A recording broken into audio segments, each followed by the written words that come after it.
Hello, everybody. Welcome to the Low Port Podcast. Today, I've got Hayden Cuffman with me. Welcome, Hayden. Hey, nice to be here.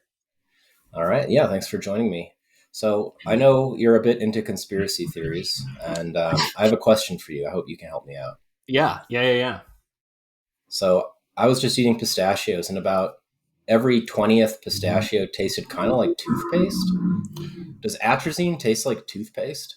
That's going to be the fluoride they're putting in your pistachios for sure. Oh, okay. Yeah, Fluoride. so, you're calcifying your pineal glands, stuff like that, dog.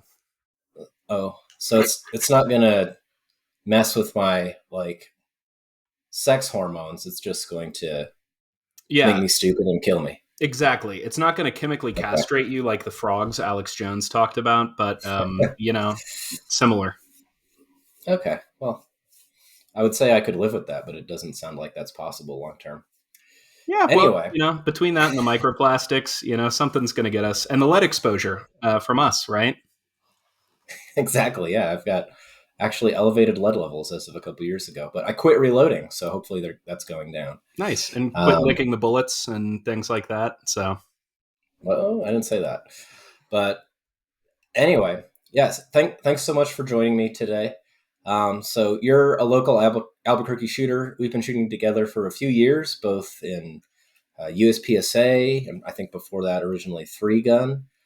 You also kind of get your hands into anything Del Norte offers. It seems like Black Rifle, um, 2 Gun. You help run a lot of the matches. You help set up a lot of the USPSA matches that I run up there, and you even dabble in night vision shooting. So how did you get into this whole shooting thing, and then particularly like competition shooting?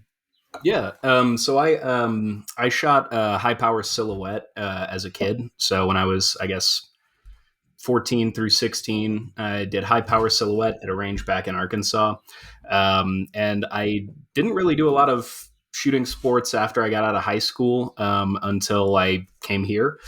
2020 was a very boring year for me in a lot of ways. My work went to work from home and all of that, and so I got into like building some rifles and stuff like that. Oh yeah, And very then I fun. figured, well, if I'm going to have these things lying around, I should get good with them.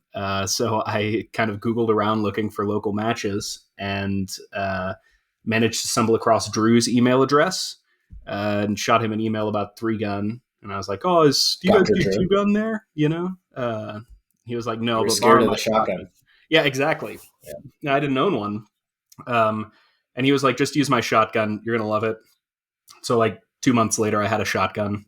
Um, and I've been doing 3 Gun ever since. They invited me to be part of the match director team for Del Norte 3 Gun. And now I spend about as much time as I can out at matches out there. Yeah, and you commute from Santa Fe to get down to any of the Albuquerque matches. So Yeah. good on you, especially for coming down on Fridays to help me set up my match, and then coming down again on Saturday to shoot it. That's a lot of road time. Hey, it's fun. Road's good podcast and music listening time. Y'all are good company. And it really does help to set up a match the day before. I don't think enough people appreciate that. It is nice. Yeah. But anyways, so you went shot some 3 Gun, Yeah. and right after that, you got the shotguns. You'd have all 3 guns. Finally. What shotgun did you buy? So originally, I got a Stoger M3K, which I still have, and I've gone back to using. Um, but I guess maybe about a year into shooting it, Rashid found a deal on VR80s and sent it to me, and it was like $480, and I was already shooting in open technically because of my pistol, so. I sent it, and I used a VR80 for several years, or a couple of years, I guess, and it was fun until it wasn't. Uh, you know, it's really fun, I think, with the box mag shotguns to rage out on stuff on stages, but uh, Yeah. when they don't work, it's a huge bummer, and I have some really humiliating footage of me struggling with a VR80 out of it. So Yeah, it yeah. seems like the box fed shotguns will always get you at some point. Yeah, it's a matter of time, and it's I guess whether or not it's worth it in between those times, right? If you've got a good one, don't a lot of people buy like 3 VR80s so they get one or two that runs, and then they Yeah, Let's If go you're to willing to put in town. the time and Yeah, effort or just keep buying yeah, replacements, I think it can work out for you. awesome. Yeah. Yeah.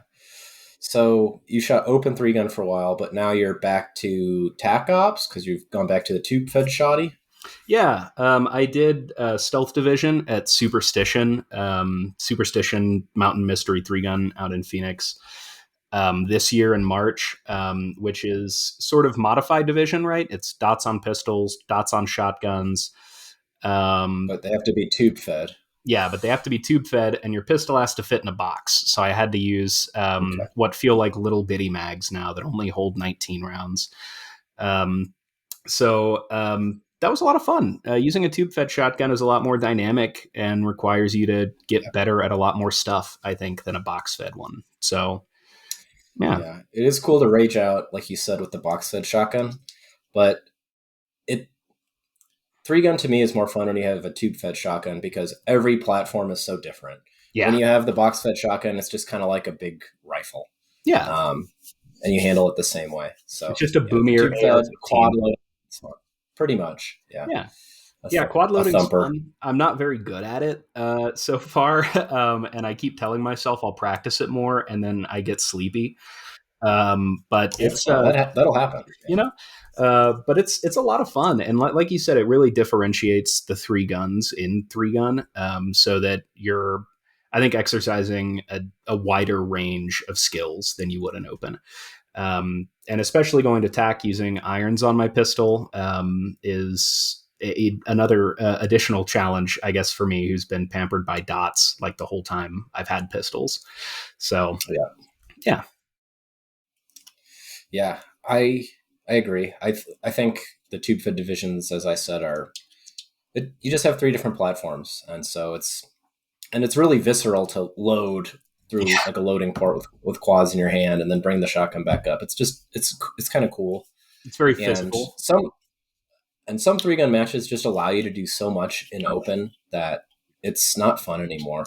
Like I've seen people stage. Well, I haven't personally seen it, but I've seen accounts of it on Instagram, and Ross has seen it in matches in Texas and stuff like that, where you can stage a tripod for your open gun, run up to a shooting position, click your arc rail into the tripod, and it's like you're shooting, I don't know, PRS or some sport like that. Yeah. You don't even have to shoot off the obstacle that everybody else would have to shoot off of. So it's not even the same match anymore. Yeah. And not to go on a rant, but that's why I don't like 2 gun and 3 gun matches, and I Yes. also don't like.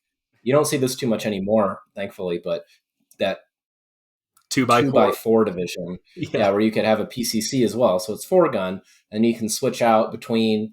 You could sub out your shotgun for a PCC, or sometimes your rifle for a PCC. And again, it's like you're not shooting the same match as the people who are actually shooting 3 gun, because instead of shooting a shotgun through a stage, you just shoot a PCC, and you don't even have to shoot the same targets because they're not going to set up clay activators, so you don't shoot rounds at clays over berms and stuff like that. So it's too much. If you're going to shoot 3 gun, I think keep it 3 gun. 2 gun's great. PCC, I think in dedicated PCC sports is great, and it's a good Looks fun. opening avenue for new shooters in USPSA. I don't really have a big problem with it in USPSA, Yeah. but I just don't like. Keep it up. Keep 2x4 out of 3 gun. Keep 2 gun out of 3 gun. Just Yeah. let them be their own thing. Yeah, totally. And Grant. That's that's one of the things that a lot of our local crew have talked about with that Superstition match, right? Is that they've Yeah. combined it with 2 gun, right? And 2 gun is now like the single largest division in that match.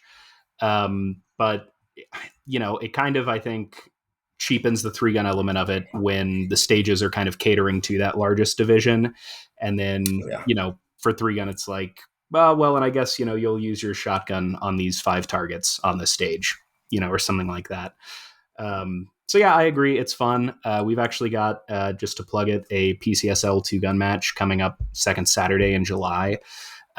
So folks sign up for that, but it's a lot of fun. 3 gun is a full 50% more fun because of the shotgun, though. So Yeah. 150%, right? Did I do the math right? Okay. it's about Yeah, 600% more fun. cool. Yeah, two gun PCSL is a great format. It's hit factor like USPSA, so it's points scored on the target divided by time to give you your stage score and points per second unit, which is really cool. That doesn't work so good with three gun. Time plus works good with three gun. Hmm. But yeah, PCSL on its own is really cool. So Yeah. definitely go check it out. That's replacing the USPSA match that I normally run at Del Norte on the second Saturday of the month. But I'll be going up to Alaska to shoot Yeah. their sectional or state match or whatever it is. So sorry guys, I won't be around to run it. But two gun is really awesome. So you should go out. You'd be too busy fighting off grizzly Check it out. bears in the wilderness with your open gun. I I might be. I think an open gun would do pretty good against a It grizzly might. bear. Yeah. Only It's one way it's to find almost like out.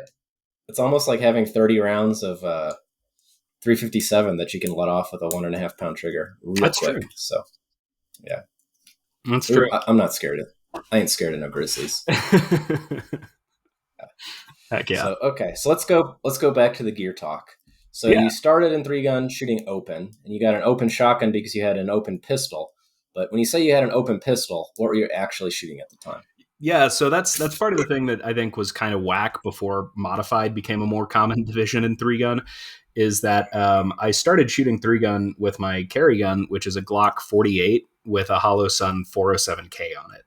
I Um, remember that gun. yeah, it's great, but it's not It's great. exactly gamer. It's um, there's an extent And to which I think your gear isn't the determinative factor in how you do, and there's another extent to which you're doing yourself no favors. Um, yeah, but by virtue of the dot being on it and modified not being super super widely adopted and not adopted at that at our local matches at that point, that automatically put me in open. so Yeah, just by virtue of the dot and the way three gun divisions were at the time, any pistol with a dot would put you in open, yeah, even if it was a subcompact slim frame carry pistol. yeah, exactly. So with modified, it's a little different now, right? But yeah, at the time that put me in open. So then when I got a better pistol for shooting three gun, it was a CZ P10F that I put a dot on.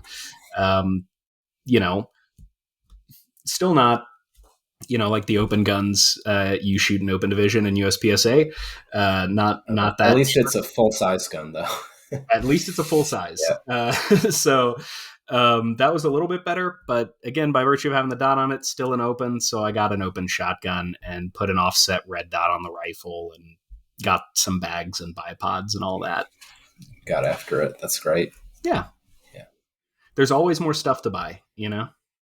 And so you were a dot boy from the Yeah. very beginning, but now to, I suppose, torture yourself, you've gone to TAC Ops Yeah. and, or at least a tube fed shotgun division. And Yeah. so you're shooting iron sights on what gun, on what pistol now? Yeah. So yeah, I have gone to TAC Ops. Again, just kind of, I want to try out some different stuff in the sport. And I think that even further differentiates it if I don't get to have a dot on everything all the time. That I get a beat on shotgun, I get irons on pistol. So I am shooting a Springfield Prodigy with iron sights, Yes. which has been delightful. I love Springfield Prodigies. They shoot so nice. 4.25 inch shoot really nice. They return super fast and they're still very flat. And Absolutely. then the fives are just a buttery joy to shoot. I think they're freaking awesome guns. Certainly, in my opinion, the best value you can get in the 2011 space. There's a lot of performance per dollar, and they can be upgraded for not crazy money to be really awesome. Far better than a Staccato for far less money. Yeah. And anything that kind of comes in right now in the 2011 space that's cheaper than a Prodigy, like the Gearson or the Mac T-Sauce. Yeah. There's probably others now. They're not the same. It's going to They're take not the more same work to quality. get you there. Yeah. The fitment's just not there. Like the Prodigies actually come pretty nicely fit. Yeah. From what I've experienced. I've had a couple now, and I've handled and shot a bunch more. So I think it's really a sweet spot in terms of value. So Yeah, mine can't recommend them enough. was a shooter straight out of the box. It was great.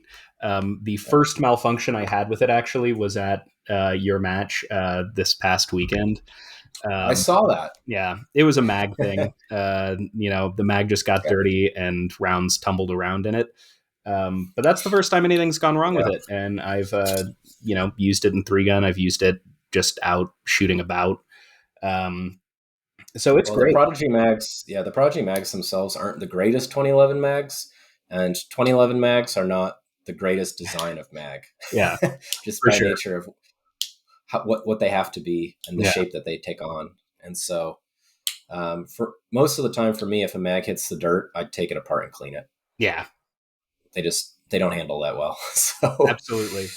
yeah. Yeah, being a broke boy by my own making, I only have a couple of mags so far for it, and so I'm like, boy, I Mhm. hope this mag I dropped in the dust works for the next stage. But Well, you just clean it at the match. yeah, It doesn't cost any money. Yeah, I could, will I? But the Prodigy that's the mags, question. even though they're definitely not the best by any means, the value of them is a little hard to beat. I think for the performance that they're The like value is good. $40, you know? Yeah, I've bought a couple extra just to use as practice mags. Yeah, So you have a good point there. Since Atlas 140 millimeters cost what, $100, yeah. And then the and then MBXs are another 25 on top of that, you know? yeah, and then if you buy a big stick, if you really want to shoot open, so 170 millimeter, now you're looking at $170 for MBX. Who knows what for Atlas? So Yeah. yeah, 2011 mags are expensive. So Yeah. I don't know why I do this to myself, honestly. But it's been fun, you know? Um, so what? Let's dive in a little bit because yeah. you've got a lot of different platforms under your belt now, and so I don't know. Let's see. The Prodigy is a very different gun, being a single action like 1911 style gun versus the striker fired P10. Yeah. How is that working out for you? I mean, first off, it is just a heavier gun, right? Mhm. And I think kind of like you got at the like the fit on the Prodigy is very nice. It is a very accurate pistol. The more accurate than I can be with a pistol, I'm sure. Uh, Again, I like that it's super big and heavy. It is even with the 4.25 inch. I'm sure it's a little snappier than the 5 inch, like we've talked about. But it does It return returns very really well, though. quickly and reliably to that exact same point of aim. The trigger is obviously a world of difference, both just in like the actual trigger weight and the reset, and also that it's straight back instead of hinging. And that's just the Yeah. factory trigger. I haven't upgraded from it yet or anything.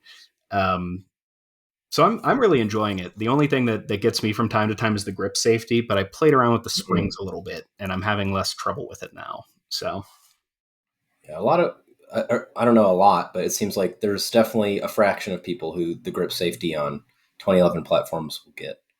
I haven't had that issue myself, but I don't think you're alone in that. So I yeah, guess that's why a lot of people tape it down or pin it down or just move to a metal grip that has no grip safety anyway. So yeah. What do you think about like with a Prodigy?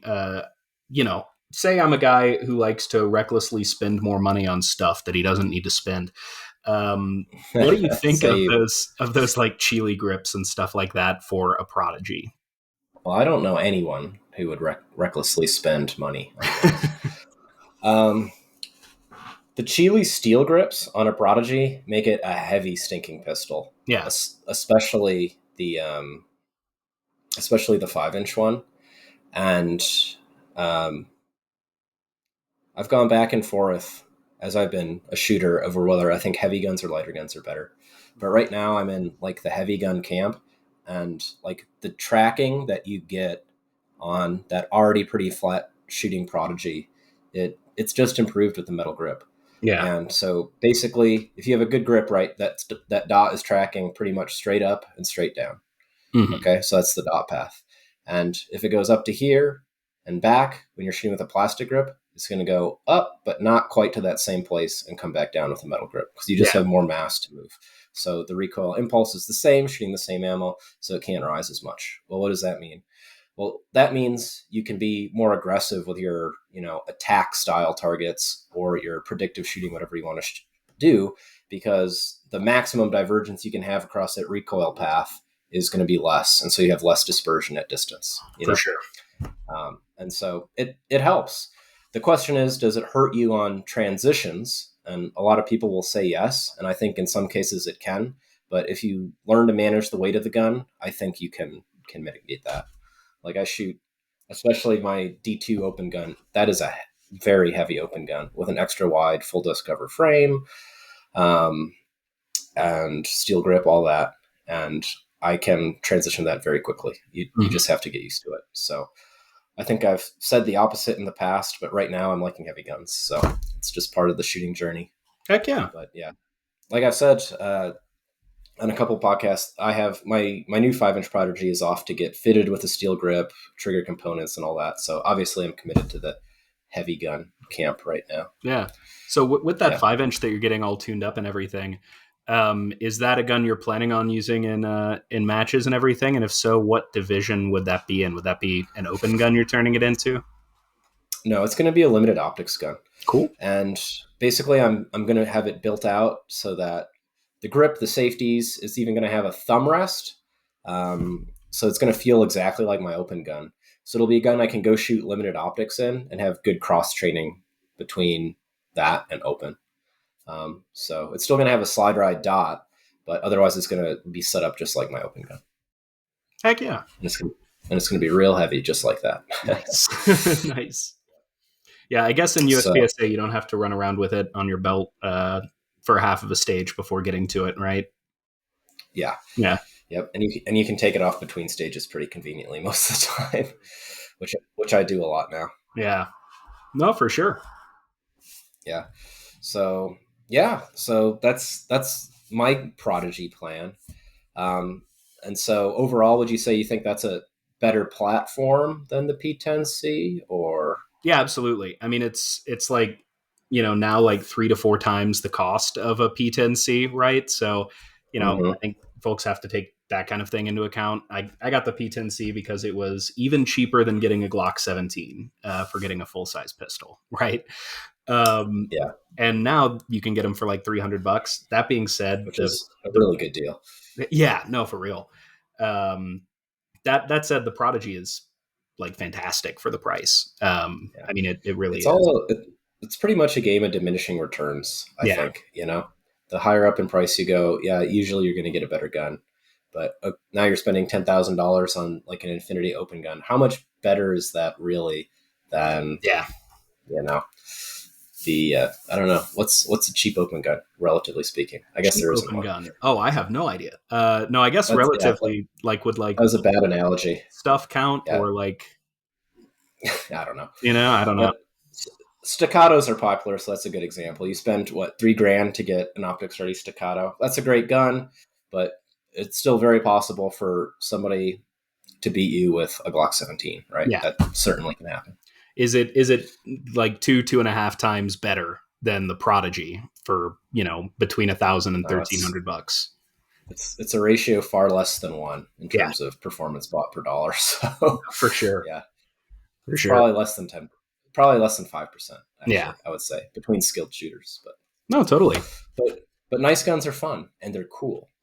They And are. They it's make everybody very interested in your gun, and the attention is nice. So yeah, it helps. Um, okay, so yeah, the platform is different. You like the Prodigy quite a bit. yeah. What about shooting irons? How's that treating you? So it's weird. I think like and I asked you and Tim Herron about this, just separately about kind of advice for moving from shooting a dot to shooting irons. And y'all gave me kind of similar answers, right? Which was that shooting with a dot really does make it very easy to be target focused. And it does kind of, with a dot, the dot is either in the window or not, depending on how you present the pistol. You don't have the kind of permanently visible index points of the front and rear sights on it. So you do have to kind of practice to immediately present the dot. And so that all carries over, right? So when using irons, then it does feel a lot more natural to be target focused, and a lot more natural to just have the irons right there in front of you when you present the pistol, right? I think those are things that a dot makes easier, which means you practice them more, which means you then moving to irons kind of have that. Um, where it's a little more difficult, I think, is that with a dot, you can really track the sight kind of instantly through the recoil impulse. And with irons, it's a little more difficult to have that constant awareness of where the point of aim is through the recoil impulse. Yeah. Um, and the other thing is, again, target focus is where I like to be at and where I think people should be at. It's very easy, though, especially on hard targets, to get drawn into the iron sights and wind up staring at your sights. So even on hard targets, Yeah. you're still shooting target focused with your irons. I try to. I try to. But Some people do Josh, that. not that Like good. I think, So yeah, I know Ben. I think Ben Stager says target focus all the time, even with irons. yeah, When I was shooting irons, I was never able to completely do that. For targets that I would subjectively call difficult, I would have to pull my focus into the front sight to get a more refined sight picture. for sure. Um, so I don't know, but Yeah. everybody's eyes are different, so maybe it works for you. Yeah, and some people are just stupid too, and that might be me. But That could, that's a challenge that I've had, which I think is more of a psychological thing than an actual like mechanical thing with the shooting. Is that I wind up yeah. on targets that I just feel are a little bit more difficult, even if it's just an open target that's kind of at a little bit of distance. I wind up getting sucked into my irons and then trying to get them like perfectly really lined up in a way that cost me time, and I Oh, don't so think you it's really paid off either. And okay? I think it's just getting kind So of nervous about it. okay, so sometimes you do pull in and look at the irons, but you I feel like when really you try. do that, it's Yeah. but when you do that, you feel like it slows you down a lot, like too much. Yeah, I think Mhm. so. Right. It's just not as like clear and precise. There's you kind of There's have like a game. There's a game of like trigonometry you learn in your yes. mind about like what the sight deviation is versus the distance of target and where Yeah. round is going to actually impact. It's definitely trickier to learn what you can get away with irons Yeah, and with the because dot, it's just yeah. there, So with the dot, I feel much more confident with those kind of targets. With the irons, I don't, and I wind up kind of getting into that game with the irons. I think, um, Right.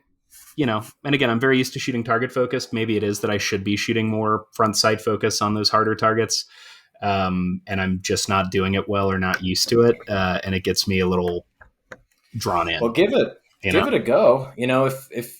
If you're trying to run full target focused all the time and it works for you, I would agree that's probably the best way to shoot. And if you're getting away with those hard shots at distance or close partial or tight partials or whatever, Well, that's a good question. and what you need to hit, you're in Am good I shape. getting away with it?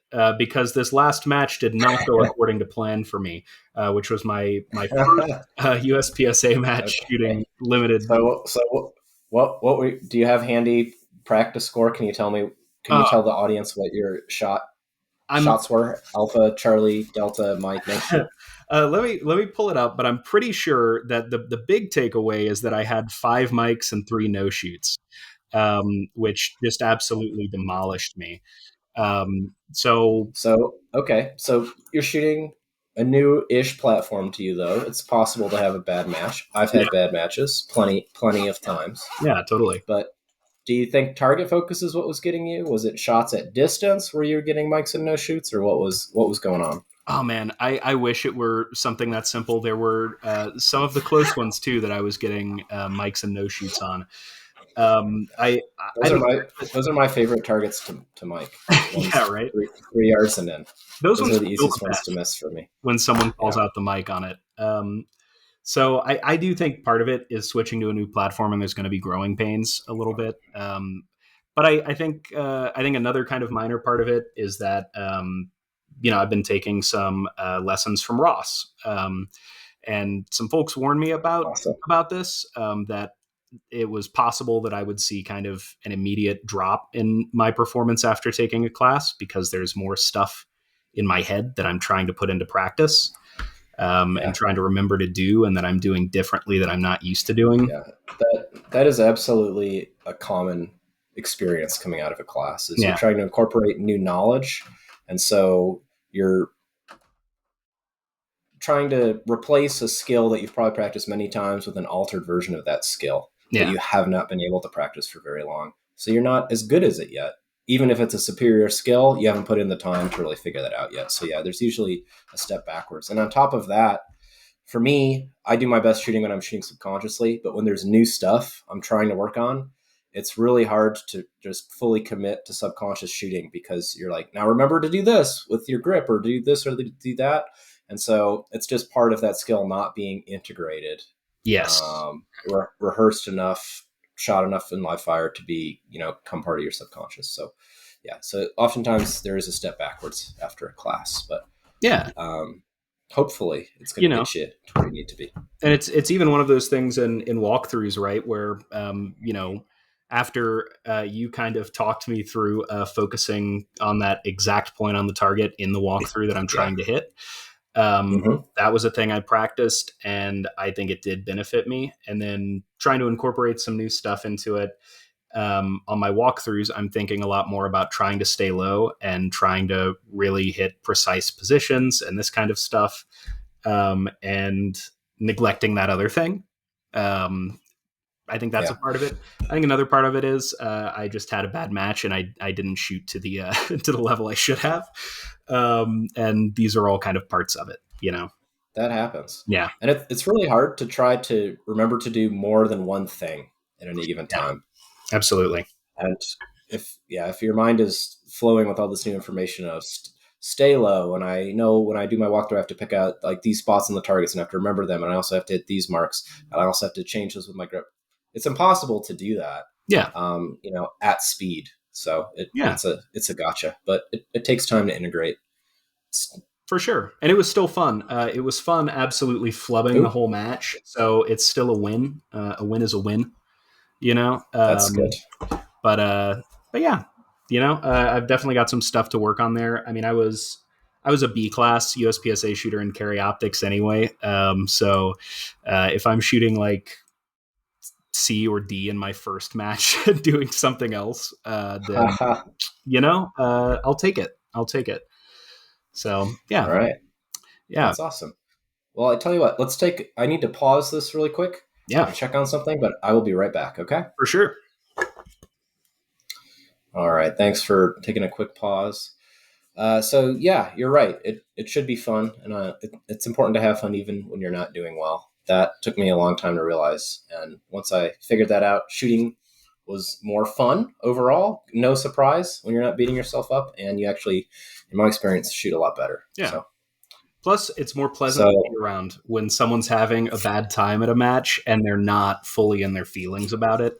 If they can let the throwing a stage tantrum, go yeah, and be cool, that's yeah, nicer for everybody. So, it's hard to do sometimes, but once you can do it, yeah. you're going to be better, and people will like you more. I've got a You'll life like full of yourself more. failures, so it's not that hard for me. But I recognize that people Yes. more accustomed to success that might be more difficult for.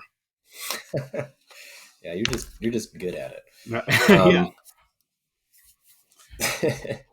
so anyway, speaking of success, though, yeah, you were recently asking me some questions about training and maybe even gear. I can't remember exactly all of them, hmm, but clearly seems like you're wanting to try to improve to some degree.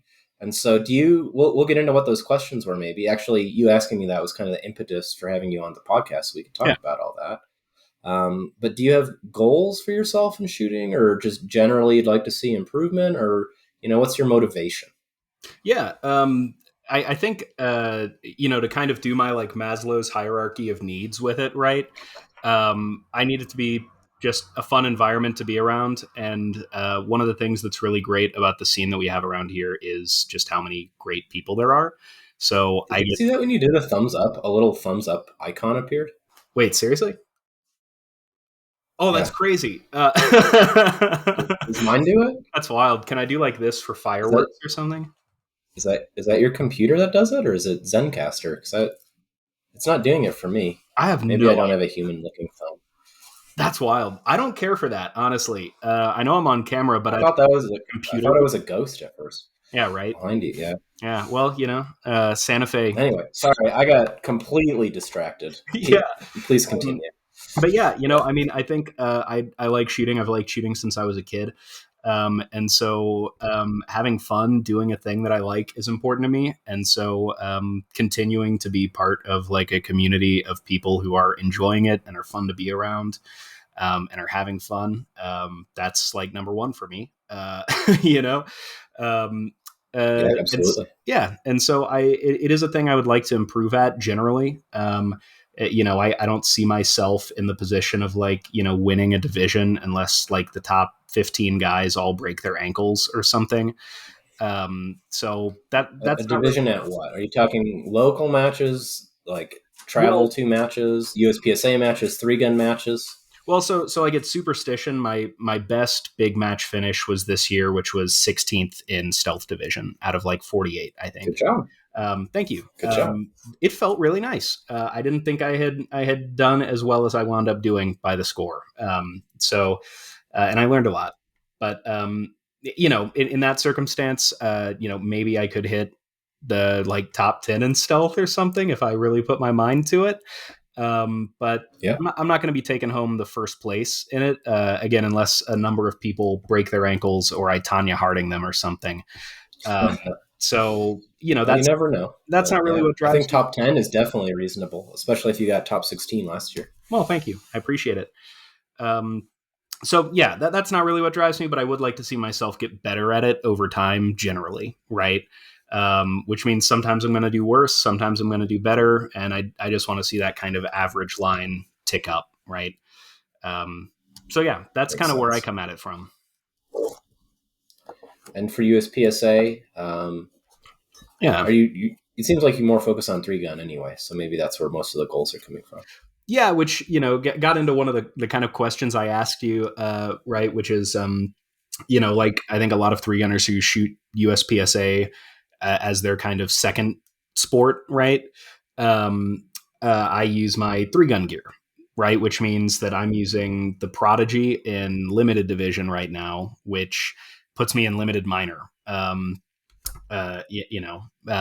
that with my performance last time, major would have really made up for it, but it's certainly a Right. handicap, right? Yeah, for sure.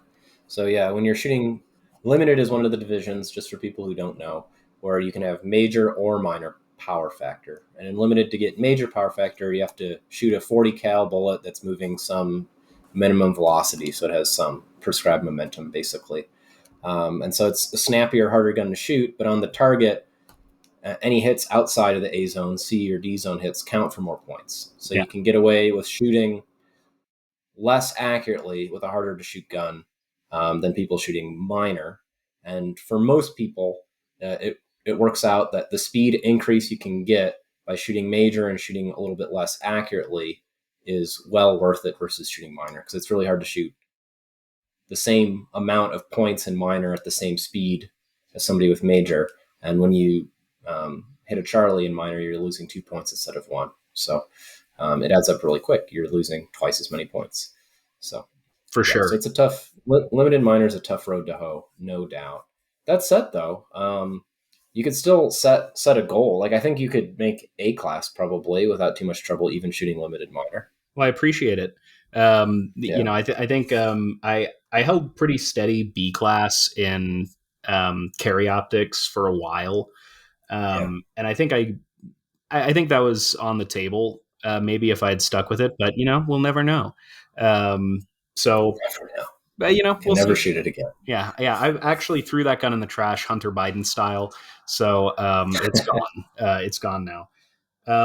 But yeah, it's It's so fun. using 3 gun kind of as my primary sport, using that in USPSA. But Or you could just throw a dot on the Prodigy and shoot limited optics. That's a perfect gun for limited optics division. well, yes, indeed. Make it So so to actually, what would you mind if I asked you some of these questions now? please Kind of go for it. that. So yeah, I ask people a lot of questions. I think also to anybody listening, if you want to get better at this stuff, just absolutely bug the piss out of everybody who's better than you. Um, Yep. just ask for advice, right? Um, so I blew up your phone the other night with a series of questions, and one of them was with regards to minor versus major scoring.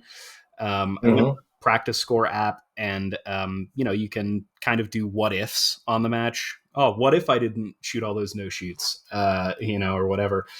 Um, in this case, I switched myself from minor to major power factor, and it increased my score in division about 6.5%. I think I said 13 originally, but I was using the combined for that. When I did it in division, it was about 6.5.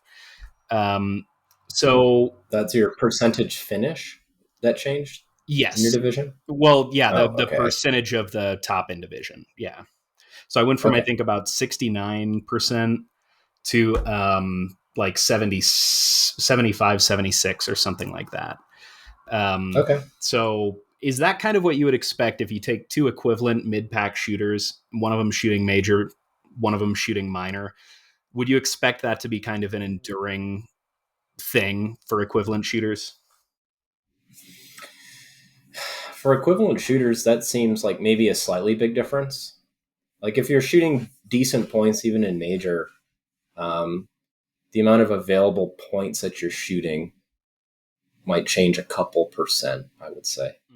And so if you look at really good shooters at big matches, the people shooting limited optics or carry optics, and this depends on the match and how difficult the targets are and stuff like that. So this is all very variable. There's no absolute answer here.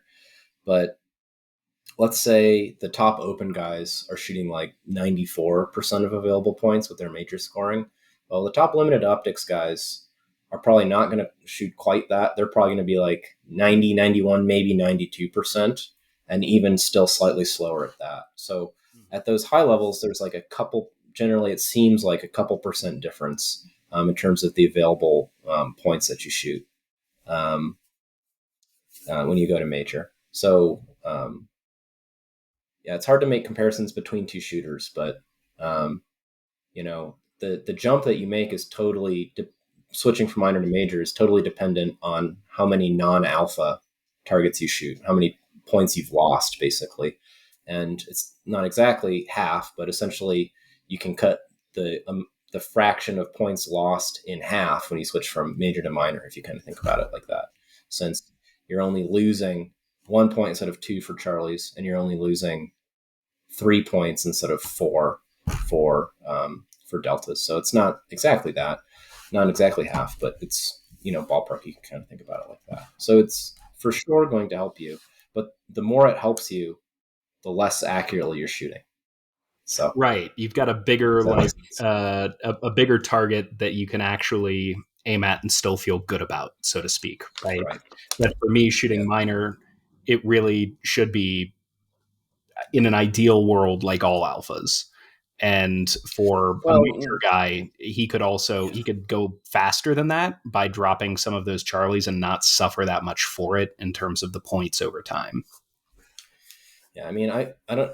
The word ideal is tough to use because depending on the hit factor of the stage, it de- it will favor speed or accuracy more. If it's a lower hit factor stage, gathering all the points is super important. If it's a higher hit factor stage, you can start to sacrifice some points to get more speed, and that will work out in your favor. So saying all alphas is the ideal, not really. It's always about trying to optimize hit factor, but you're on a narrower razor's edge with minor because mistakes where you don't shoot an alpha cost you roughly twice as much. Yeah, Yeah.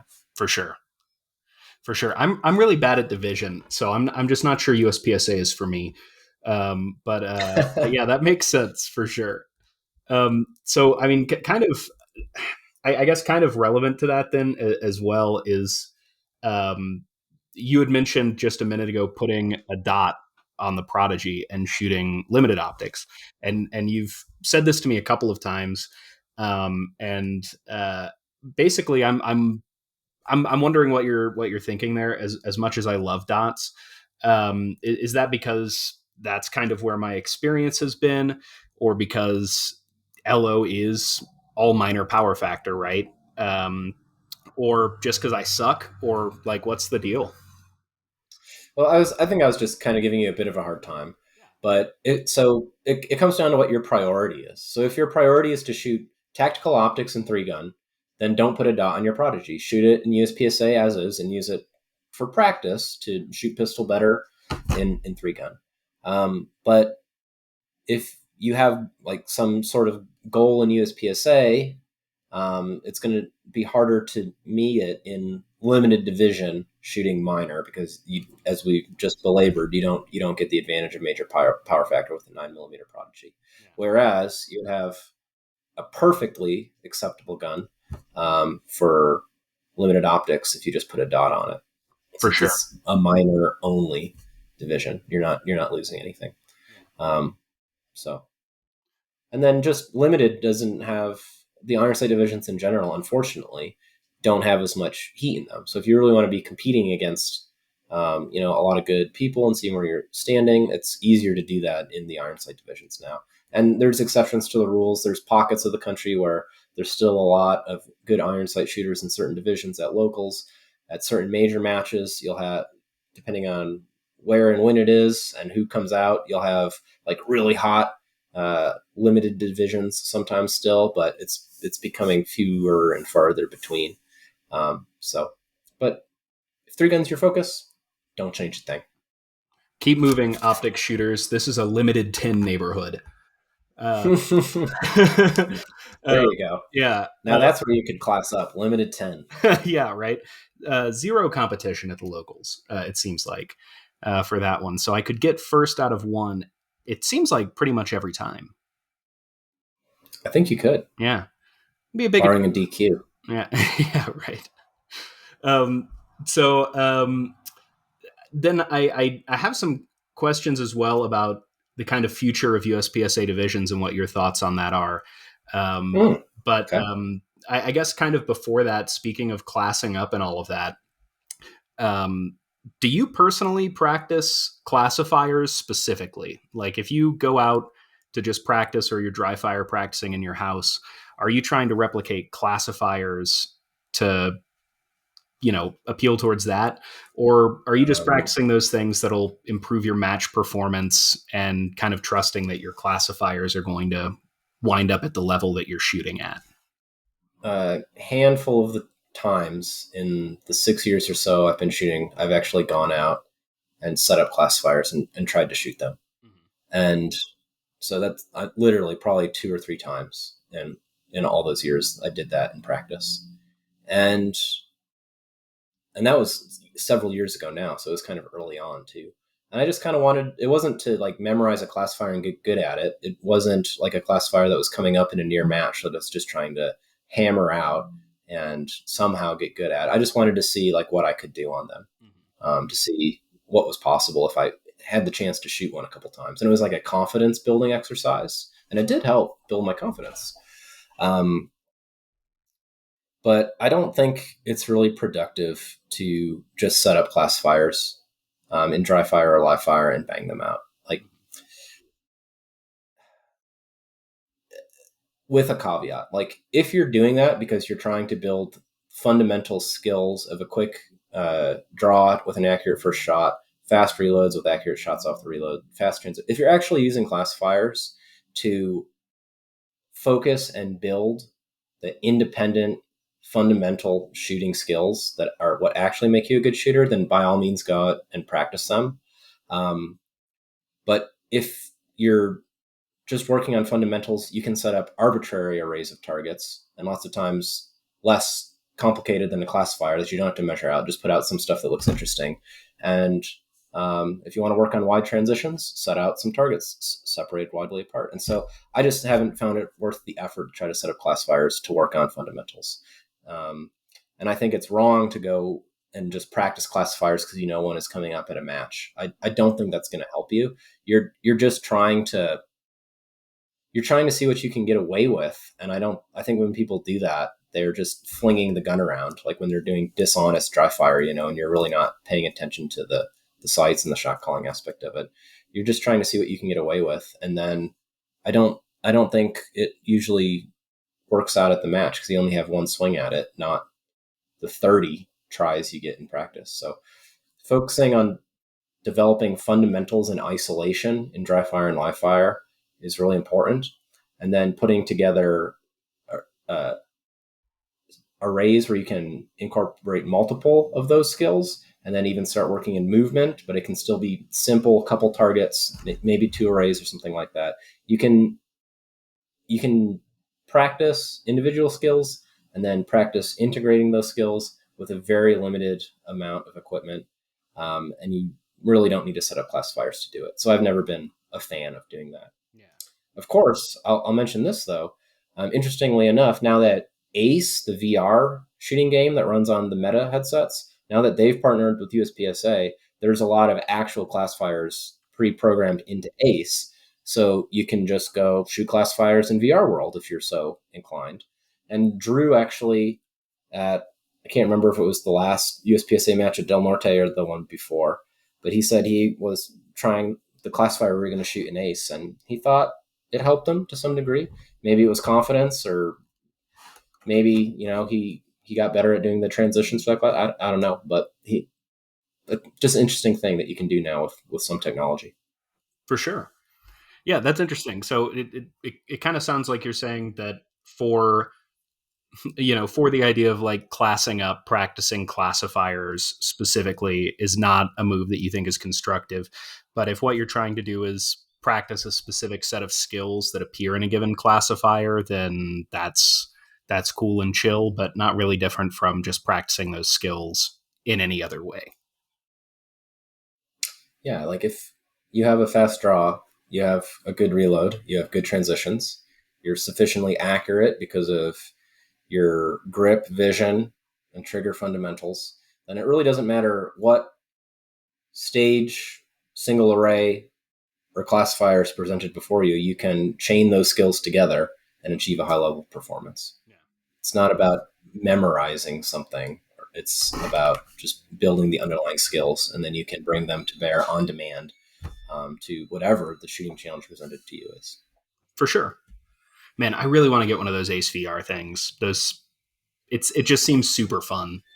And like They're pretty cool. it's Yeah. another way that I could waste away time, They're honestly, if you use it, I think you get your money's worth pretty quick because you shoot thousands and thousands and thousands and thousands of virtual rounds for what is it? It's like $250 a year, so it's like a $20 a month subscription, basically. For sure. Yeah, that's awesome. Um, so if you don't mind me asking you a couple more questions that came to mind. Go for it. All right. So talking about carry optics and limited optics, what do you think the future of those as divisions in USPSA is going to look like? Um, like to me personally, it feels like it might be slightly duplicative. They're obviously not identical, but slightly duplicative. But I'm interested in hearing what you think the like future of USPSA divisions will look like, or if you were made dictator of USPSA tomorrow and nobody was going to be mad at you, what would you do with it? Yeah, everybody likes to talk and argue about divisions, Yes, myself included at sometimes. I think being an organization about that's called practical shooting, right? That's in the name. You should have a division that allows people to shoot common guns that are available that they might carry for self defense, home defense on duty, or something like that. And without doubt, in my mind, 2011s, particularly 9mm 2011s, and even more specific than that, 9mm 2011s that are optics ready are an extremely hot and popular market segment right now. Those things are selling like hotcakes. That's why we have so many options at the roughly $1,000 price point now, when before, 10 years ago, the cheapest 2011 you could get, even in those dollars, was like the STI Edge, which was $2,000 or something like that. I think even back then. So now they're affordable. People are buying them across the price spectrum, and they want to use them. They're very popular guns, and so USPSA should have a good place for them to play where they're not disadvantaged because it's a popular big part of the market segment. And that place did not exist until limited optics was created. Um, So carry optics has changed dramatically from what it originally was. If you look at carry optics now, they don't resemble carry guns at all. They Right. can be up to 60 ounces. They can have 140 millimeter magazines, so you have 24 plus one rounds in the gun. Um, you're shooting tricked out. I mean, even Canucks have amazing triggers now, but you're talking triggers in the 2 pound range, maybe even less if you've got like some Sweet Shadow 2 or something like that. So like it's a pretty racy division, but you show up with an $1,100 stock Prodigy. Oh, well, no, you can't play here. You have to go to open because that's a single action gun. Carry optics with striker and double single action only, no single action. Right. And so, okay, now you've got your nice $1,000 Prodigy, but you have to go shoot against open division guns that are many thousands of dollars, generally speaking. They're getting major power factor. They have frame mounted optics, compensators, barrel ports out the wazoo. And major It's power just, factor, right? And same with if you wanted to take the yeah, dot off and move to limited, right? yeah. And so it's not even the same class of gun. So you're being kicked out of a division where honestly, for all intents and purposes, you had a very comparable gun to what most other people were shooting in the division. And you go to a place where you're going to be completely non competitive. Well, maybe you don't care about the competition aspect, but most people do. Most people have some ego to some extent and some innate sense of fairness. And so I think that was a terrible situation that turned people off. So limited optics comes around, and yeah, it's very similar to carry optics in terms of what equipment is allowed. The big differences are now single action is allowed. So all these 2011s, these 9mm 2011s that people are buying now have a place to play. And then beyond that, you can stick a magwell on it. Yeah. Cool. A lot of people like to run magwells now, anyways, on Glocks or what have you. And so it's pretty redundant. Yes, I agree to carry optics, but it gives an important market segment a place to play. And I don't think we should get rid of that. Yeah. I think, I guess what I think we should do is not change limited optics. I honestly think limited optics is perfect the way it is, Mhm. especially having it be a minor only division. I think don't touch that and take carry optics back to something that's more similar to carry, maybe not carry, but like a production style thing. Like IPSC, they have slightly different divisions. They have production and they have production optics. Right. And basically the difference is production optics is you just put a dot on it. You don't get to race things out as much as we do in USPSA and carry optics. I think getting back to that would be kind of interesting. And as far as the exact rules to do that, I think getting rid of 140 millimeter mags and maybe making people fit in like a box or something makes sense, or just have 126 millimeter mags or something, just to bring the capacity down to something more like production, which is gone. Or actually, that's probably the right thing to do. Just copy the recent change in production. Now production is 15 rounds. Just say carry Yeah. optics is 15 rounds again. People will probably ditch their 140 millimeter mags for ones with normal base pads if you do that, because you don't need the big pad to have 15 rounds in the gun. That would be pretty cool. Maybe you could even change the weight limit. Um, if you just change the mag capacity to make it 15 rounds, then if people wanted to stay in carry optics, they just change your base pads. That's no big deal. If you change the weight limit, okay, then maybe the person with the 55-ounce Shadow 2 with brass grips is in a tough spot because they're either going to have to take those brass grips off or they're going to have to go shoot in limited optics, and they'll complain about that. Either way, though, I don't think it's a big deal. Like a Shadow 2 is not that much worse to shoot practically than a single action 2011. So I don't really think you're at a big disadvantage if you just say, I'm going to keep my heavy gun and just go shoot it in limited optics. Um, so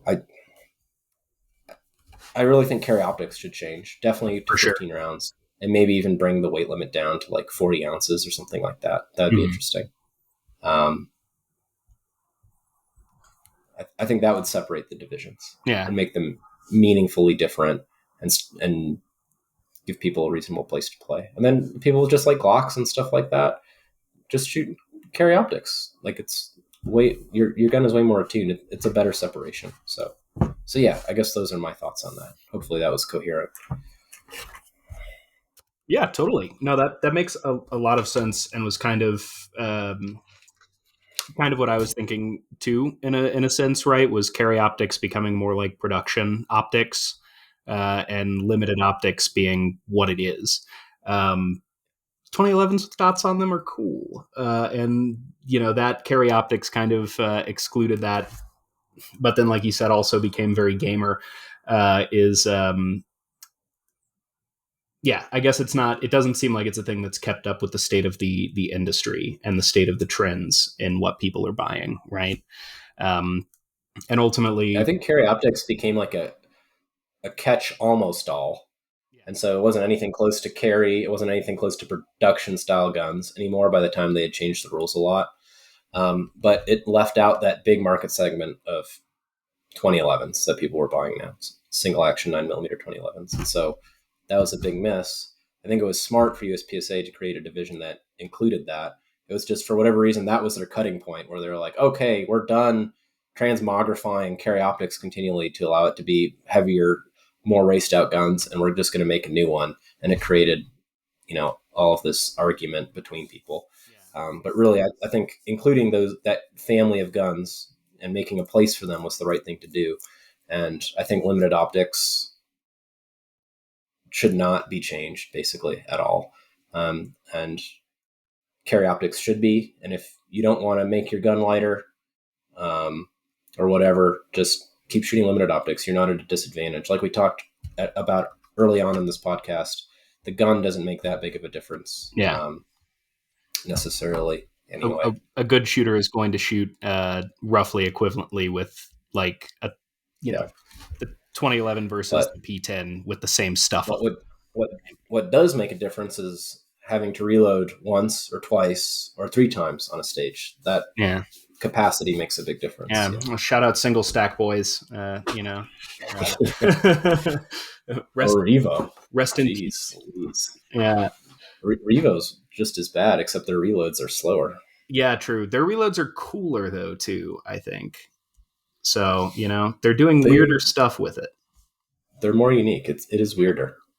Yeah.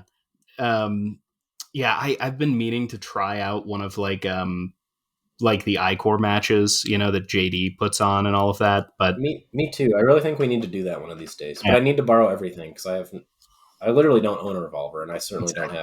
have a revolver belt or anything like that. Yeah, exactly. I own a revolver, but you've shot it, and it's not exactly the gamed out kind of revolver that those guys shoot.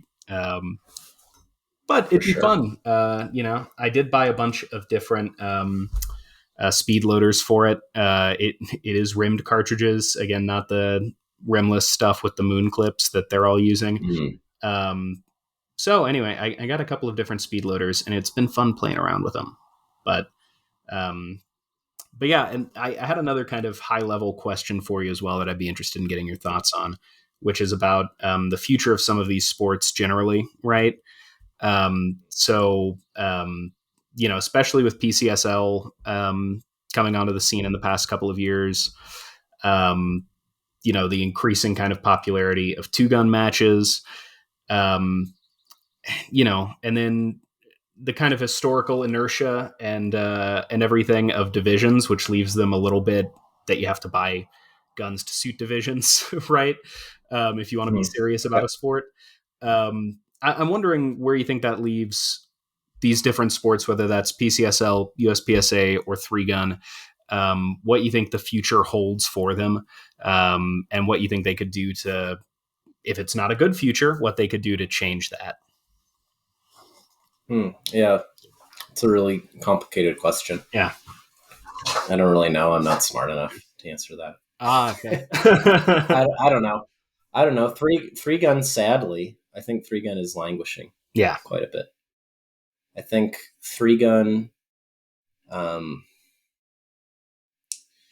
Three gun's the toughest because it has the highest burden of gear and really cost probably, to get into because you have to have three guns, not one or two, Three three, types of ammo. and then three types of ammo. Well, actually more because the shotgun has multiple types of ammo, right? Yeah. You can shoot birdshot most of the time, but sometimes slugs and very rarely sometimes buckshot. Yeah. and maybe even two kinds of rifle ammo, because you're going to have cheaper rifle ammo for close targets, and then for long range steel, you're going to have your heavy ammo. So three gun gets very complicated very quickly. You have special gear on your belt or your chest or other places for all the different. So it's such a high barrier to entry, and there's so many skills you have to work on. Three gun is tough. Yeah. I think three gun also suffers because it does not have a universal rule set. Going around and shooting all the outgun three gun matches is fun, and lots of times there is rough continuity between the matches for like gear and stuff. The exception to that is heavy division. Heavy division seems to be completely different Yeah. at whatever match you go to. But I think that's annoying to people, that they might have to tweak their gear, or if they don't read this whole big rule book for this one particular match before they go shoot it, they might not realize that failure to engage is only 5 seconds at this match or 15 seconds at that match. And that might totally change how you approach a stage. Like, you could rarely you see this in three gun, but maybe you would skip a target if like the FTE penalty was lower. Or maybe you don't go to war with that long range steel, you throw three at it and you leave because the miss penalty, you think is 10 or 5 seconds, but really it's 20 seconds or something Right. like that. And an enhanced penalty, which is sometimes they have, and that can be different at every match for different ranges. So it's too variable, I think, for a lot of the serious competitors, and it becomes annoying. And then for like just people trying to get into it initially at the local level, yeah, the burden of all the gear, I think, is an issue. So I don't know. I don't know what the answer is there. Three gun could. They've tried. There have been a lot of organizations that have tried to create, a unified rule set and have that take off. None of them actually took off nationally, and so we still have a lot of outlaw matches. Yeah. It's a shame. Three gun is extremely fun to go out and shoot, but it's hampered by those factors. So I'm not sure much will change there.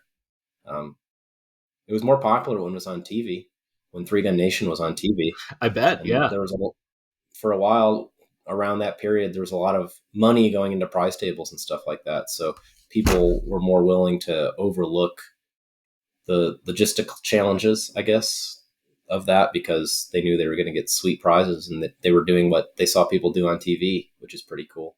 So maybe if we could bring back a three gun show, or a good shooting show in general, that would bring some interest to the sport. Which actually, I'll mention that, not to go off on a tangent, but the USPSA Area 8 match just happened in Pennsylvania, and there's a guy on Instagram who's a really good revolver shooter, who just, I don't know, I guess he decided he wanted to cover it like it was a real event. It's Jay of Mars on Instagram is his name, and he teamed up with a guy who has a podcast called Casual Shooter Podcast, and they got a bunch of drones together, and they had drone coverage of people running the stages, so you had really cool angles. And then Jay would go and he would interview people, like when they weren't shooting between stages and stuff, so there's all this interview content. And then he would go sit at the booth with the casual shooter guy, and they would talk about how the match was going, who was like charging up, go over the scores, who needed to do what to win. Or it was pretty cool how much work it made it feel like a real sport. And so I don't know, maybe something like that is a cool funnel. Um, just at a local level, I think us producing like cooler content would be neat. I'm not very social media savvy, so I just pretty much post pics of me or other people shooting. If it's the Del Norte page, nothing too fancy. One of the new shooters who has been coming out, though, he actually makes shooting videos. It's like his kind of side hustle thing. Oh, interesting. Not just shooting videos, but he covers sports and stuff like that. He's working with the NRL Hunter series to produce one of their matches coming up, and he's the one who took some of those cool stills that I posted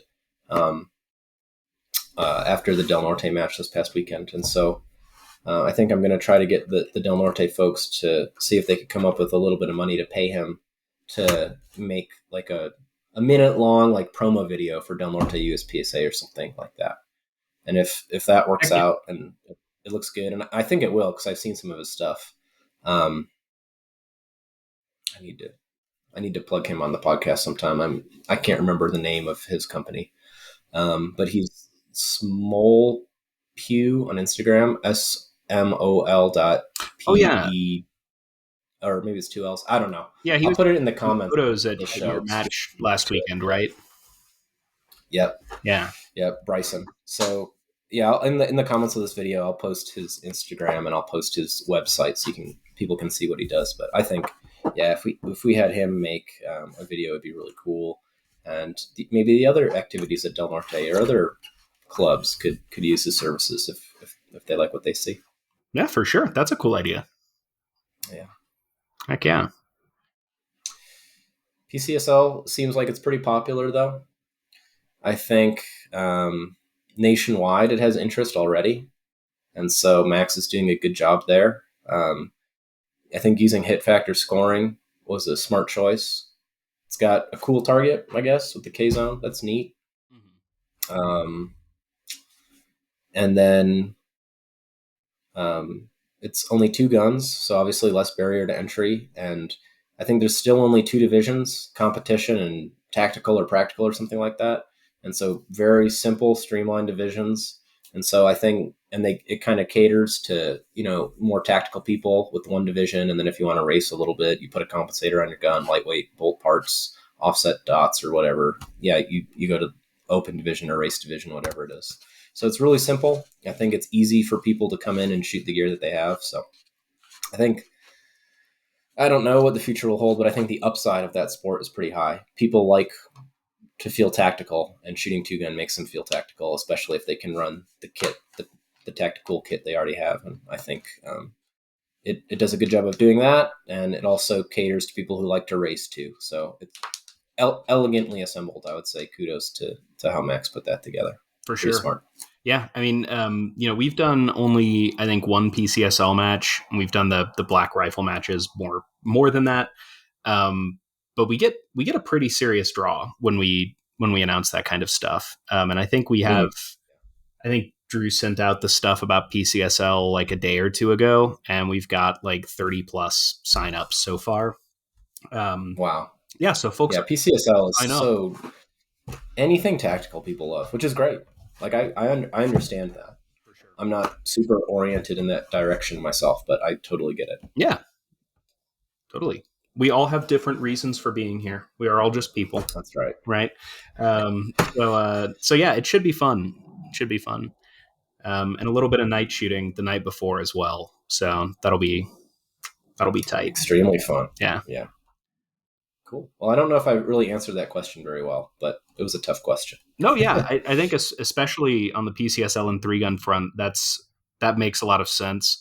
The the variation in Well, apparently USPSA is going bankrupt. That's what people say. I don't look into it close enough to know that's true or not. If it does, that would suck. But if hopefully that doesn't happen. if forum posts are any indication, I think people have also been like prophesying disaster for USPSA for like decades, So Yeah, who knows? Whom can say? maybe perhaps some of the critics are being overly hyperbolic, but There's always someone mad. I'm sure there's valid. I'm sure there's a lot of valid criticisms based on what I've seen. Yeah. But like just getting upset and hoping that the org falls apart, which it seems like some people want to happen, is I don't want it to fall apart. I like USPSA. I hope it keeps going, and some things could be improved, but it's pretty good. It's what I choose to do most of my weekends. So Yeah, for sure. It's fun. You put on good matches. So, well, thank you for helping me set them up so frequently, despite your long commute. uh, absolutely. I think my commute's about the same as yours, so I can't complain. I'll use your example to shame others. Hey, And for sure, do it. all right. Awesome. Well, cool. Do you have any more questions for me, Hayden? I think those are the big ones that I had for you that I was blowing your phone up about at 9 p.m. on a Tuesday or whatever. So, but I'm sure I'll have more by next Tuesday. So we'll see. Awesome, buddy. Well, thanks for making the time. I think this is our longest podcast yet. So Oh, Jesus. Okay. it flew by though. So thanks again. Yeah, absolutely. Anytime. See you on the range, dude. Cool. See ya. Take it easy.